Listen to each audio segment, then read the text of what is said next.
Stomach pain వస్తుంది మా. కొంచెం తిన్నా కూడా ఫుల్ టైట్ అయిపోయిన ఫీలింగ్ వస్తుంది. కడుపంతా ఉబ్బిపోతుంది మా.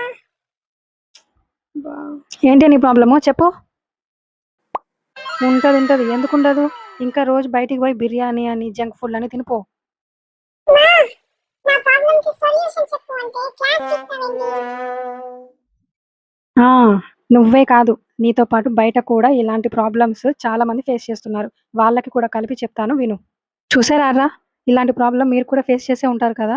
మరి ఇంకా లేట్ ఎందుకు చేస్తున్నారు? నేను ఇప్పుడు చెప్పబోయే టిప్ని వెంటనే పాటించేసేయండి. అది ఏంటి అంటే, రోజు మార్నింగ్ లేవగానే ఖాళీ కడుపుతోటి జీరా వాటర్ తాగండి. ఇది తాగడం వల్ల మనకి డైజెషన్ ఇంప్రూవ్ అవుతుంది, బ్లోటింగ్ ప్రాబ్లం కూడా తక్కువ అవుతుంది. ఇదేం పెద్ద పని కాదర్రా. రోజు నైట్ పడుకునే ముందు గ్లాస్ వాటర్లో జీరా వేసి నానబెట్టండి. మార్నింగ్ లేచాక తాగండి. ఈ టిప్ని వెంటనే మీ అమ్మకి చెప్పి ట్రై చేయండి. అలాగే ఈ ప్రాబ్లంకి వెంటనే చెక్ పెట్టేసేయండి. పోతూ మన ఛానల్ని కూడా సబ్స్క్రైబ్ చేసుకుంటారా.